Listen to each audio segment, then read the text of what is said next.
T'as un budget, tu veux t'acheter une nouvelle voiture. C'est un peu comme si t'achetais ta première voiture, ok? Est-ce que t'achètes ça? Regarde-moi cette Dodge. Tu connais Dodge? Non, Dodge c'est ça. Tu peux rouler en Dodge. Tu roules pas dans une Peugeot ou une Renault, là, c'est une Dodge. Achète quand même, non? Comme elle te regarde comme ça, mec. On dirait elle te juge. Elle dit, mec, ta voiture, elle te juge dès le matin. T'arrives, tu vas chercher ta voiture dès le matin, ta voiture te regarde comme ça. Ta voiture elle est plus paniquée que toi. Ta voiture elle panique plus que toi au volant. Ça je suis totalement d'accord. Ça c'est clairement dans le classement. On dirait que t'as mis ton pied dans une ballerine en fait. T'as déjà vu le pied là dans une ballerine là? C'est en train de s'étouffer là, le pied là. Cette voiture me fait vraiment penser à ça. J'ai toujours l'impression que c'est un gros pied qui rentre dans une chaussure, tu vois, qui rentre pas. Et dites-vous qu'il y a un mec un jour, il a dessiné cette voiture. Il l'a présentée chez Fiat. Et Fiat ils ont dit c'est ok. Non mais c'est ok les gars, cette voiture, mais on va faire un carton les gars. On va vendre tellement d'exemplaires de cette voiture, elle est incroyable. Ça sort tellement du marché. C'est tellement beau. Regardez ça comme c'est beau. Si tu visais l'originalité là t'as tout gagné. Je l'ai déjà vu ça. Attends, on l'a déjà vu dans une vidéo ça, le Nissan Escargot. Escargot. Les gars, ils ont fait exprès d'appeler ça escargot en mode ça ressemble à un escargot. Les mecs, ils ont appelé ça escargot en mode small cargo. Tu vois, c'est un petit cargo là pour aller livrer tes petits colis là.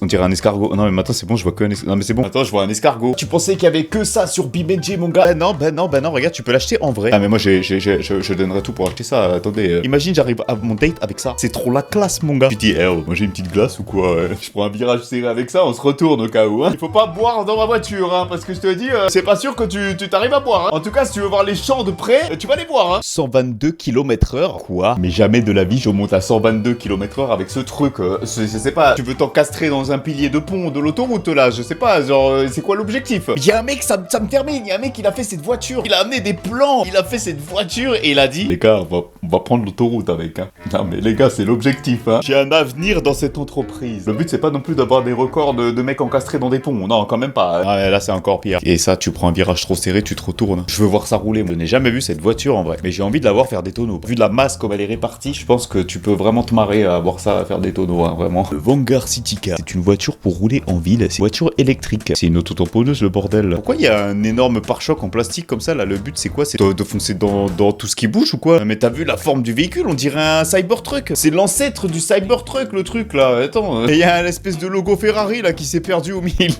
Tu vas écraser des piétons avec ça. Et qu'est-ce qui met ça sur le marché? Mais non mais les gars, j'ai une idée. On va faire des voitures pour rouler en ville. Et en plus, on met des pare-buffles dessus.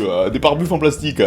On fait la voiture en rouge et on met un petit logo Ferrari qui s'est perdu en même temps. Comme ça, les gens, ils ont l'impression qu'ils roulent une voiture de course. Je dirais un gâteau à la framboise. C'est le gâteau framboise vanille là. Ça me fait penser à ça. J'ai envie de manger la voiture maintenant, j'ai faim. Mais qu'on me serve une part de gâteau de cette magnifique AMC Pacer. C'est une voiture électrique de ville. C'est encore une voiture pour rouler en ville. C'est super. Je dirais une espèce de gelée, tu vois, un truc, je sais pas. Et tu rentres comment d'ailleurs à l'intérieur? Tu rentres par le pare-brise. Et ça roule, hein, au cas où. Ce truc, il roule. Donc moi, j'avais une Clio qui m'a rendu l'âme et qui ne roulait plus. Et ça roule. Ah, en tout cas, je pense que c'était bien protégé là-dedans. La Suzuki X90. On dirait un jouet Playmobil. Non, mais vraiment, on dirait un Playmobil. C'est, tu voulais une décapotable, mais un SUV, du coup, on t'a fait un mix des deux. Et en même temps, ça ressemble un peu à une MX-5. Là, un mélange de Mazda MX-5, de Porsche Carrera. C'est genre, quand tu sais pas quoi choisir, t'achètes ça. T'as tout. SUV, décapotable, mini Porsche Carrera, petite Mazda. Ah, non, mais tu peux tout faire. Tu peux flex, tu peux aller faire ton date. Tu peux tout faire. C'est quoi, c'est un missile ou c'est quoi ça? Mec, on dirait des étendoirs à linge. J'ai envie d'étendre mon linge maintenant. Si t'as un budget voiture, achète ça. Hein. C'est pratique pour sécher ton linge du coup. T'accroches ton linge là, et tu roules à 130 et voilà. Ton linge est séché en 5 minutes. Et ça, c'est un bon investissement ça. Je dirais ça sort tout droit d'un dessin animé Pixar. Ouais, l'aération. Regarde l'aération de zinzin là. Oh là là, oh. Les gens ils te voient avec ça. Oh là là. C'est une Aston Martin. Aston Martin Lagonda. Shooting brake. Là, le shooting brake, on le sent bien. Hein, parce que pour le coup, shooting brake, il est vraiment bien shooting brake. Là, sur la route, ça doit être un enfer à rouler. Ça rentre même pas sur une place de parking, mec. Il te faut 2 places pour le garer. C'est quoi ça? Je vous présente Marcos.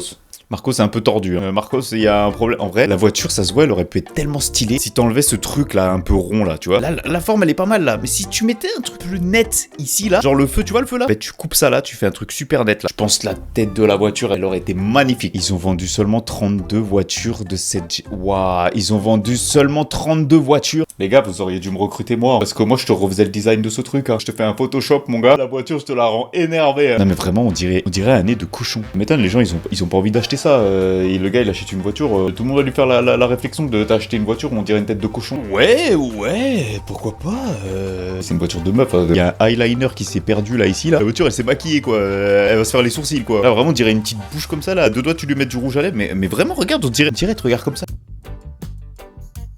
Achète-moi s'il te plaît. Ça coûte seulement 3 millions. Je me suis toujours dit, qu'est-ce que c'est que cette voiture? C'est un Chrysler, je connais, mais en fait c'est typique une voiture à l'anglaise, tu vois, genre c'est... J'ai rien à dire de plus. C'est quoi ce... C'est une Lamborghini? Ça c'est une Lamborghini ça? Ah, ça a été fait pour un riche émirate. Bah mec, tu sais que t'aurais pu avoir tellement mieux, mais je pense qu'il a payé un bras en plus cette voiture, juste pour dire j'ai un 4x4 Lamborghini. Le logo Lamborghini ici, voilà, voilà, j'ai dépensé l'argent pour, voilà, j'ai fait une commande spéciale. En vrai cette voiture elle a juste un problème, c'est pourquoi avoir fait ça derrière, genre ça je sens trop le nid à problème là-dedans. Je sens que c'est un nid à problème. Il y a un peu trop de plastique, je crois, sur cette voiture. Il y avait pas le budget pour finir la voiture. Là on met de la carrosserie et ensuite ils sont arrivés là, ils ont fait ah les gars, il y a plus de budget.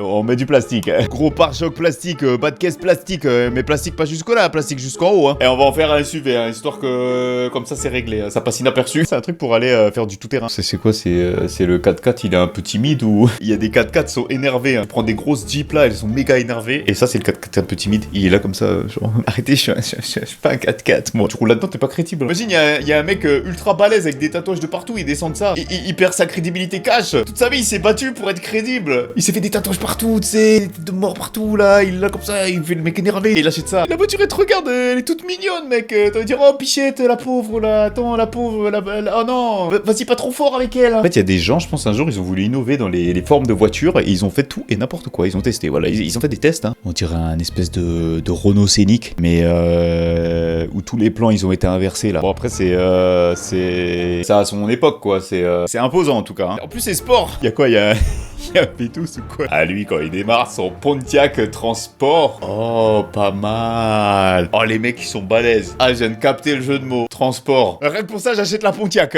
En vrai quand tu démarres ça se trouve t'as un gros V8. Tu l'entends passer dans la rue, tu fais ça je connais ça. Ça c'est une BMW M4 compétition. Il y a toute la mif, ils débarquent, ils sont neufs dedans. Moi je suis du même avis hein. Je sais pas, je comprends pas. Cette voiture elle a été pensée pour les gens qui savent pas rouler. Toutes les portes là elles sont protégées. Voilà, tu ouvres la porte, tu te prends un coup de porte, t'es protégé hein. Mais vas-y on rajoute encore des renforts là ici au cas où si tu sais pas rouler que tu te manges les murs hein. Et on écrase la voiture encore là, voilà, là, c'est bien là, genre venez on lui donne une tête comme ça, on dirait il est comme ça là, tu te regardes comme ça là, qu'est-ce qu'il y a là, tu te battes ou quoi là, tu vas à la tête, tu fais un avion ou quoi, tu te fais un tête à tête ou quoi là, et moi je te défonce au cas où. Ah ouais mais ça j'ai jamais compris pourquoi ils ont fait un Range Rover décapotable. Si déjà t'achètes un Range Rover, tu roules en 4x4 quoi, tu roules pas en voiture décapotable. En plus il est tout mignon, on dirait pas un Range Rover c'est... Tu vois c'est Range Rover quoi. Ah y a rien qui va sur cette caisse, ça va pas. Oui faites pas attention, je me suis fait couper les cheveux là, j'avais rendez-vous chez le coiffeur. Je sais, je suis un sgeg. Des fois je lance des vidéos et j'ai rendez-vous au milieu. Je tourne une partie de ma vidéo, après je coupe et je tourne la deuxième partie. Alors ça purée, ça je suis vraiment content qu'ils aient mis ça ici. Expliquez-moi, je veux juste un avis ok. Les pros BM, est-ce que vous aimez bien les nouvelles calandres de BM là comme ça là, ça fait une moustache, vous aimez bien? Parce que moi j'aime pas. Non moi je peux pas moi. Le designer de chez BM, je sais pas ce qu'il fait là, il fait des grosses staches comme ça là, genre il y a des grosses staches sur les BM. J'aimais bien l'ancienne calandre, tu vois, qui était un peu plus énervée, qui avait un côté plus agressif je trouvais. C'est un petit avis, voilà, c'est un petit sondage, n'hésitez pas à partager votre avis dans les commentaires, je suis vraiment tout oui de savoir comment vous voyez les choses. Le Cybertruck, je sais pas ce qu'il fait là le Cybertruck, mais c'est vrai, en fait on peut pas dire que c'est moche. Par contre c'est cher, oui, c'est cher pour ce que c'est. En fait c'est très cube. Après faut aimer, hein, c'est tout, voilà, s'il y en a pour tous les goûts. Il en faut pour tout le monde, d'accord. C'est vrai que bon je suis pas fan, moi je vois ça dans la rue, je me dis mais... Ils ont mis un enfant de 5 ans, ils lui ont dit fait une voiture. C'est le dessin que je faisais sur mes feuilles A4, tu vois, avec un stylo. Ouh ça, ouais c'est bizarre ça. Toyota, c'est une Toyota Alphard. Et on dirait un suppo. Si tu veux rouler en suppo, bah achète ça, écoute hein. Ah non, ils ont pas osé. Vous avez vraiment mis l'Aveyron en voiture moche? Non mais vraiment, je sais qu'il y en a ils aiment pas la forme de la voiture, ils ont jamais compris. Il y en a ils aiment pas la forme comme ça. Alors c'est vrai que en fait ça a son style, ça a son charme, mais ça déjà je trouve que c'est un peu plus travaillé, tu vois, qu'un Cybertruck. Je suis désolé. Celle qui est venue après c'est sûr, la Chiron, elle a beaucoup plus de caractère. Faut savoir que cette voiture elle est sortie en 2005. Pour 2005, ça avait un certain charme, tu vois, pour les voitures qui sortaient en 2005. C'était quand même la voiture la plus rapide du monde et c'était une belle prouesse technologique hein, pour 2005. Oh purée, la voiture elle s'appelle Marcos aussi. Marcos Mantis. Et ben ils ont l'habitude de faire des voitures, elles sont à moitié énervées hein, parce que waouh, regarde, elles te regardent comme ça avec des yeux globuleux. Je sais pas, c'est étrange la manière dont ça a été assemblé, tu vois, je sais pas, il y a un truc, on dirait un serpent qui te regarde, tu vois là, genre je sais pas, on dirait un serpent Disney. Il y a un truc, tu vois, mais oh, je suis tellement d'accord. Oh, je suis désolé. Qu'est-ce qui s'est passé passé chez BM. Ils avaient des voitures énervées et maintenant ils ont des... En fait, ça sent le plastique. Genre, de là, je sens le plastique. Genre, tu vois, la calandre devant, je me dis, mais je la prends comme ça, je l'arrache. C'est devenu plastique. Oh bordel. Bah, tu vois, c'est les voitures du futur, là. C'est tout ce qui est électrique, là, ça arrive un peu comme ça, là, tu vois. En fait, comme il n'y a plus besoin de l'aération à l'avant, vu que, bah, il n'y a plus de moteur à l'avant. Le moteur, il est électrique, il n'a pas besoin, tu vois, d'avoir l'aération d'air comme il y avait avant sur les moteurs thermiques. Et en fait, ils ont gardé ce côté calandre, mais ils ont mis du plastique. Ils ont mis du plastique pour reboucher. Du coup, ça fait bizarre parce que tu te retrouves avec une voiture que tu payes déjà cher, mais en plus de ça, t'as des gros morceaux de plastique qui sont devant, tu vois. Et moi, je suis pas fan. Je trouve que ça manque d'un truc, tu vois. En vrai, t'aurais pu faire des voitures électriques avec des bruits thermiques. Bon, alors là, mon gars, t'avais tout gagné. Ok, c'est une supercar, ça. C'est une Aggressive Flux supercar. Pareil, genre, les feux, c'est trop bizarre. Les feux, là, ils ont fait du plastique mélangé à du verre, tu vois. Genre, quel est l'intérêt d'avoir fait un truc comme ça, tu vois. Et apparemment, c'est supposé faire de l'aérodynamisme. Bon, oui, en vrai, vu comme ça, je pense que oui, ils ont raison sur le coup. Ça doit vraiment faire de l'aéro. Mais on dirait une Peugeot. On dirait une Peugeot. On dirait vraiment une Peugeot. On dirait une espèce de 208, mais en version supercar. Vraiment. On dirait il a pris la 208, il a fait une supercar avec. Il y a un concept là, en tout cas, il y a un truc. Hein. Bon, c'est la fin de cette vidéo. En tout cas, si le concept a plu, n'hésite pas à liker cette vidéo, la partager et à t'abonner à la chaîne YouTube. Merci beaucoup. Et puis moi, je te dis à la prochaine pour une nouvelle vidéo. Ciao tout le monde.